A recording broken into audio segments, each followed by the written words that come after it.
Baik, Bismillahirrahmanirrahim. Assalamualaikum warahmatullahi wabarakatuh. Saya Uu Rifa. Video kali ini saya akan membahas mengenai pengembangan sumber daya manusia, meliputi pengertian, tujuan, metode, dan juga fungsinya.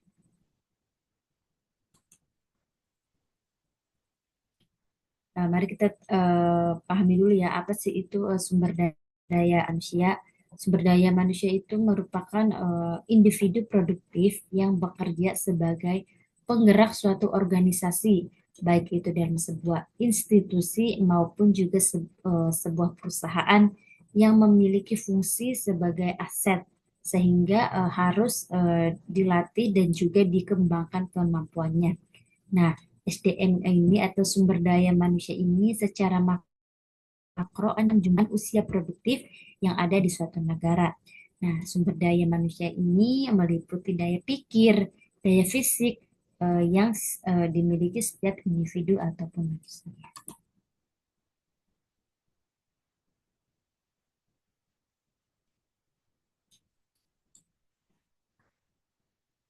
Nah, SDM tersebut ini meliputi tenaga kerja gitu kan. Yang mana tenaga kerja itu ya sekitar di antara usia 15 sampai dengan 60 tahun gitu kan. Nah, SDM itu selain meliputi tenaga kerja juga meliputi tenaga ahli. Nah, tenaga ahli ini ya seseorang yang memiliki satu keahlian khusus gitu kan. Nah, tenaga ahli ini ya sangat sangat dibutuhkan oleh sebuah perusahaan. Nah, terus selanjutnya itu pemimpin. Nah, SDM ini meliputi pemimpin. Pemimpin ini yang berfungsi untuk memimpin jalannya sebuah perusahaan. Baik buruknya jalan perusahaan berada di tangan pemimpinnya. Terus SDM yang meliputi pengusaha. Nah, pengusaha ini merupakan individu yang bisa mengembangkan atau mampu mengembangkan usahanya. Nah, pengusaha juga bisa membuka lapangan pekerjaan untuk sebanyak-banyaknya orang. Terus SDM meliputi selanjutnya adalah produsen. Nah, produsen ini merupakan individu yang bisa menghasilkan barang. Terus SDM selanjutnya yaitu adalah seorang konsumen. Nah, konsumen adalah merupakan seseorang yang ya mengkonsumsi gitu ya satu barang atau jasa.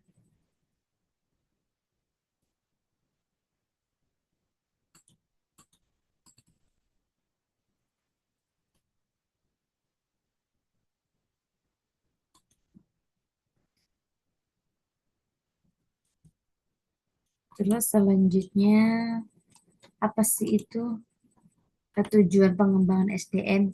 Nah, tujuan pengembangan SDM ini dapat meningkatkan produktivitas gitu ya. Nah, seperti dapat meningkatkan produktivitas di dalam pekerjaan gitu kan. Nah, jika memang produktivitasnya meningkat, maka pekerjaan juga yang akan dihasilkan juga meningkat pula gitu kan. Nah, terus tujuan pengembangan SDM selanjutnya ya adalah mengurangi kerusakan produk gitu kan. Nah, pengembangan SDM ini memastikan supaya ya di kesalahan produk sehingga bisa diminimalisir sehingga para karyawan yang akan diterima akan diberikan pelatihan terlebih dahulu sebelum menjajaki sejauh mana sih kemampuannya dalam mengerjakan tugas dan juga mencapai target yang diminta. Terus tujuan selanjutnya itu memastikan semuanya berjalan dengan efisien gitu kan. Nah, jika memang karyawan ini mengerjakan tugasnya tidak efisien gitu ya, maka akan sangat-sangat berimbas pada efektivitas waktu. Nah, alih ini mengerjakan sesuatu hingga sempurna, namun jika emang pengerjaannya lambat, ya maka tugas yang lain nggak akan terselesaikan kayak gitu kan. Nah, makanya SDM ini melatih karyawannya untuk mengerjakan tugasnya dengan terampil, baik dan juga efisien. Terus tujuan pengembangan SDM selanjutnya yaitu adalah meningkatkan sikap kepemimpinan gitu. Nah, Karena pengembangan SDM ini ya untuk meningkatkan sikap kepemimpinan gitu kan. Ada serangkaian kegiatan yang akan membuat karyawan ini memiliki jiwa seorang pemimpin. Nah, jiwa leadership gitu yang akan membuat para karyawan tahu seberapa besar sih porsi mereka dalam pekerjaannya. Terus yang selanjutnya adalah menciptakan moral karyawan per manusia. Nah ya jika memang moralnya karyawan ini baik gitu kan ya, maka suasana kerja yang nyaman yang dan kondusif akan bisa lebih tercipta gitu kan. Nah yang mana setiap karyawan ini bisa saling menghargai gitu, mendukung satu sama lain. Yang mana hal itu akan menjadi suasana kerjanya menyenangkan kayak gitu kan, yang mana jika suasana kerjanya menyenangkan ini akan sangat berimbas banget nih pada etos kerjanya gitu kan. Terus selanjutnya menaikkan balas jasa. Nah, ketika pengembangan SDM ini dilakukan, maka kualitas pekerja ini kan akan semakin baik gitu. Imbasnya apa? Ya, imbasnya upaya balas jasa jika dilakukan dengan baik. Terus apa aja sih metode pengembangan dari sumber daya manusia gitu kan?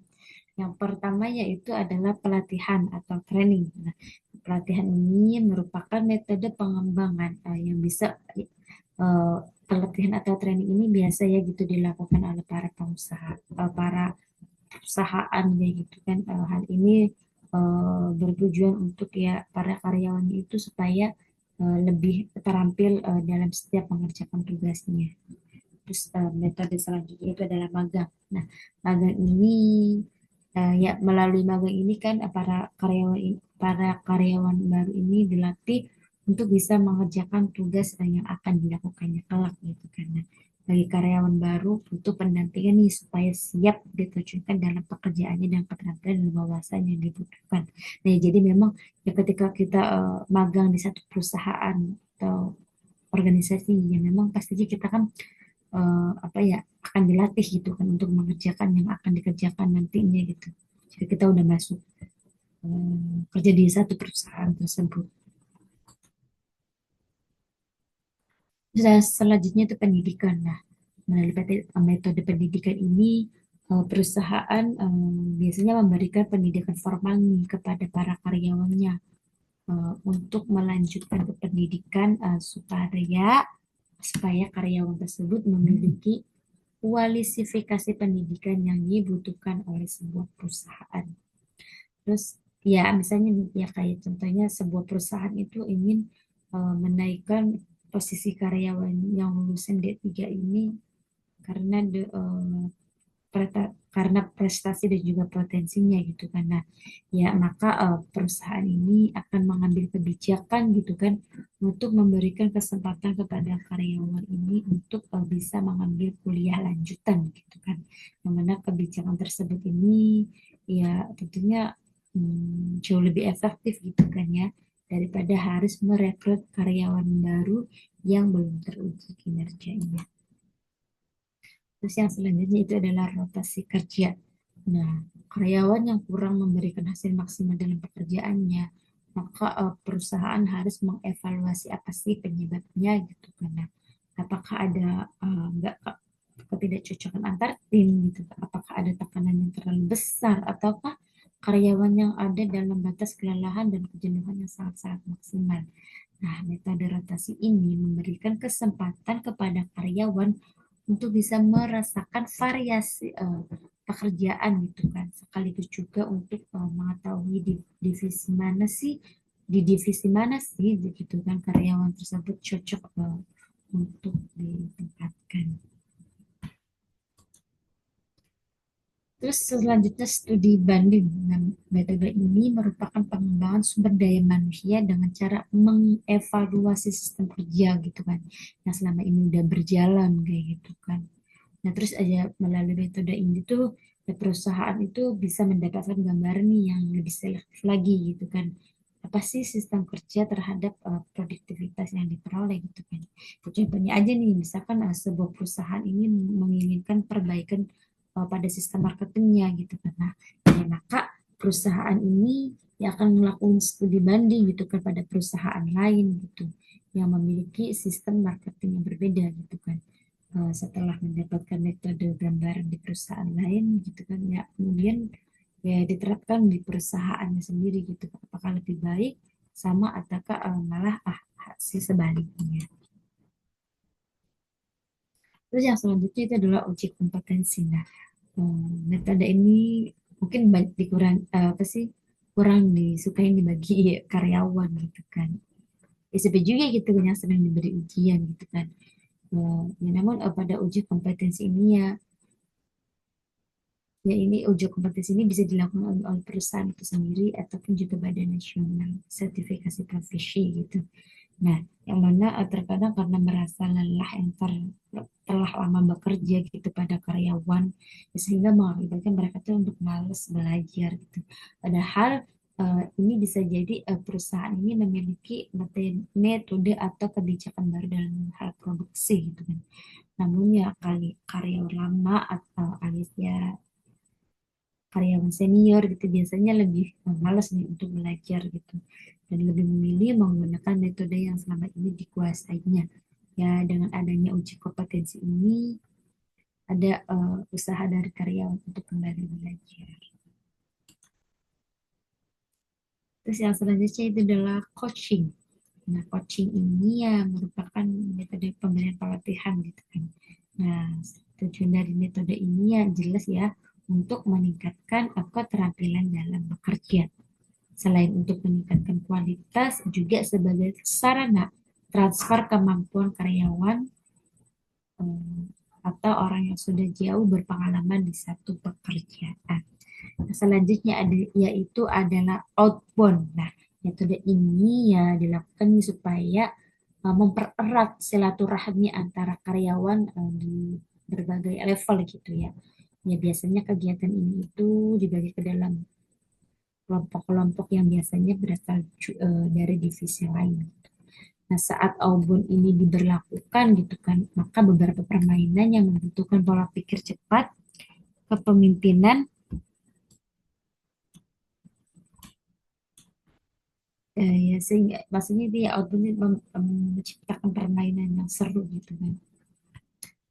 Terus selanjutnya di sini saya akan membahas mengenai suksesnya gitu kan strategi manajemen sumber daya manusia pada PT Telkom Indonesia. Ya pasti sebenarnya banyak banget yang mungkin juga di luar sana perusahaan-perusahaan juga yang memang eh, mengembangkan strategi manajemen sumber daya manusianya dengan bagus gitu. Ya tadi kita udah bahas ya sumber daya manusia itu apa, terus nah, tentang PT Telkom. Nah, PT Telkom ini merupakan badan usaha milik negara atau biasa disebut dengan BUMN yang bergerak pada bidang jasa layanan teknologi informasi dan komunikasi dan juga jaringan telekomunikasi di Indonesia. Nah, kebanyakan pemegang dari saham PT Telkom ini merupakan pemerintah ya gitu sebanyak 52,09% dan juga masyarakat umum atau publik itu sekitar 47,91%. Saham Telkom ini juga diperdagangkan nih di Bursa Efek Indonesia gitu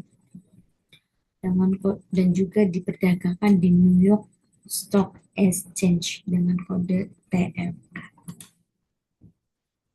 Terus, apa aja sih penghargaan yang didapat dari PT Telkom ini?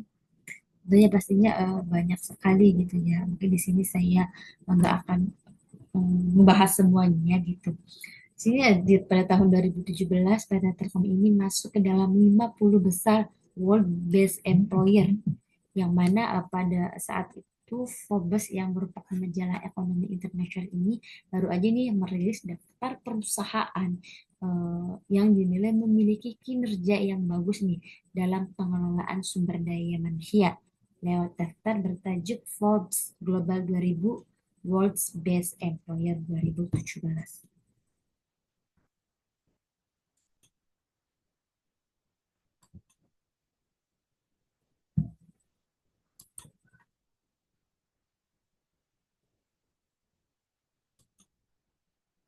Terus juga di sini perusahaan PPT Telkom ini juga eh, masuk nih sebagai perusahaan terbaik peringkat 44 gitu kan dari 2000 perusahaan terbaik yang ada di dunia yang tersebar di 58 negara. Dan juga PT Telkom ini menempati peringkat 9 di antara perusahaan-perusahaan Asia lainnya gitu. Yang mana PT Telkom ini juga yang merupakan perusahaan dengan manajemen sumber daya manusia terbaik gitu kan dengan metode dalam mengimplementasikan pengelolaan sumber daya manusia nih seperti manajemen perekrutan, pengembangan potensi dasar sumber daya manusia serta inovasi untuk meningkatkan kapasitas dan juga kapabilitas para karyawannya.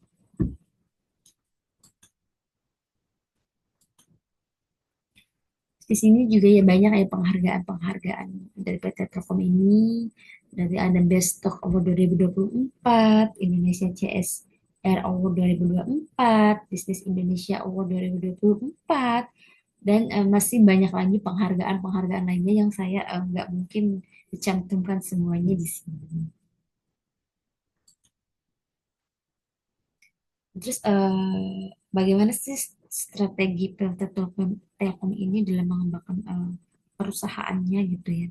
Dalam jadi PT Telkom ini tuh selalu nih mengimbau di para karyawannya untuk ya ya kalau kerja itu ya harus ngerasa kayak dibawa enjoy aja gitu supaya apa? Ya supaya pekerjaannya tuh ya seberat apapun itu ya supaya bisa diselesaikan dengan sebaik-baiknya kayak gitu kan.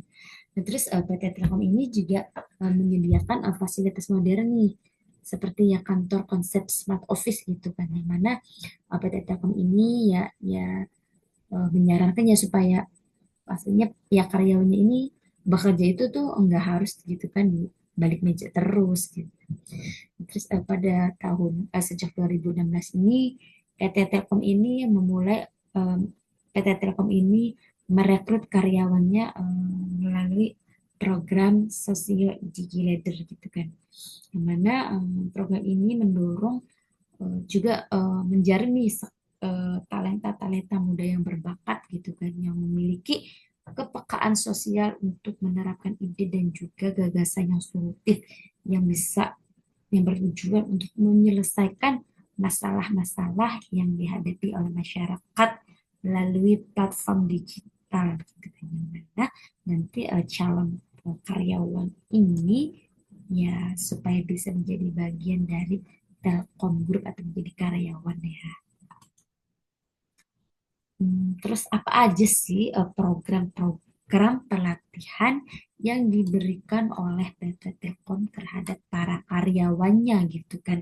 Nah, di sini ada beberapa programnya. Yang pertama yaitu Great People Trainer Program. Nah, biasanya program ini tuh ditujukan kepada yang fresh graduate gitu kan dan juga mahasiswa tingkat akhir yang ingin mengembangkan diri dan berkarir di PT Telkom. Nah, dia yang program ini tuh bertujuan untuk membekali peserta dengan soft skill, hard skill, juga memberikan pengalaman kerja yang profesional gitu kan ya untuk menyiapkan mereka menjadi pemimpin masa depan di PT Telkom ini. Terus program pelatihan yang selanjutnya yaitu Great People Scholarship. Ya, jadi PT Telkom ini memberikan beasiswa nih kepada karyawannya yang ingin melanjutkan ke jenjang yang lebih tinggi gitu kan seperti S3 kayak gitu. Nah ya program ini itu yang merupakan dukungan dari PT Telkom ini terhadap ya komitmen karyawannya gitu kan untuk terhadap pengembangan diri karyawannya gitu. Dan untuk menciptakan pemimpin yang masa depan yang inovatif dan juga unggul. Terus pelatihan selanjutnya yaitu Great People Development Program. Nah, program ini bertujuan untuk membentuk dan mengembangkan potensi karyawan nih, khususnya bagi para pemimpin masa depan. Program ini tuh berfokus nih pada ngembangin karakter gitu, soft skill, hard skill, Ya, melalui berbagai pelatihan, mentoring, pengalaman kerja nyata di berbagai unit.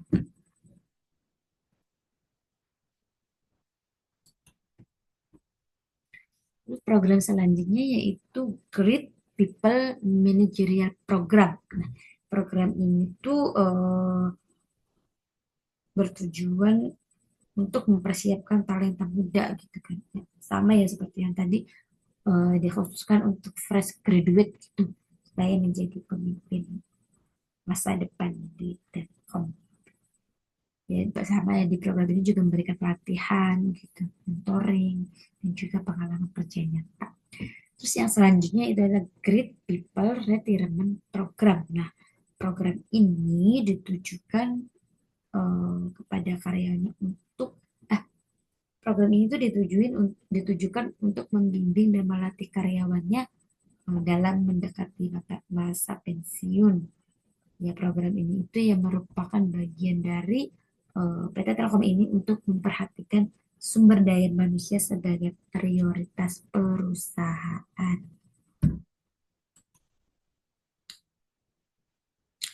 Terus juga selain pelatihannya, PT Telkom juga ya memberikan pengembangan nih, gitu kan. Sumber berikan pengembangan sumber daya manusianya, ya, berarti Chong Chongitium gitu kan. Ini merupakan digital learning dan sharing gitu yang berguna untuk pengembangan kompetensi karyawan. Selanjutnya ada Ingenium, merupakan aplikasi digital untuk memudahkan para karyawannya dalam merencanakan dan juga pengembangan karir mereka secara mandiri. Terus yang selanjutnya ada Assessment Center Indonesia.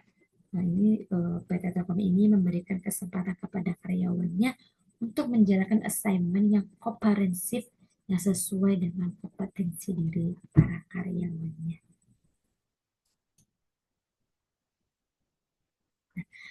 Setelah tadi kita udah ngebahas nih ya, ternyata membahas apa sih tentang sumber daya manusia, hmm, apa aja sih tujuannya gitu dan macam-macamnya. Terus juga kita udah bahas tentang ya salah satu contoh perusahaan yang memang mengembangkan SDM-nya dengan sangat baik gitu kan itu PT Telkom gitu kan. Nah, jadi di sini melalui strategi dan juga metode yang diterapkan melalui strategi dan metode yang diterapkan oleh PT Telkom Indonesia gitu kan ya, sangat jelas terlihat gitu kan bahwa ya proses pemilihan karyawan tuh yang dilakukan oleh PT Telkom ini sangat-sangat baik gitu kan. Ya, ya, hal ini bisa dilihat dari kemajuan perusahaan Telkom yang berhasil membuka berbagai cabang gitu kan, memperluas jangkauannya ke divisi bisnis lainnya, serta banyaknya penghargaan-penghargaan yang dikasih, yang diraih gitu. PT Telkom ini juga sangat-sangat serius nih dalam mengelola sumber daya manusia mereka.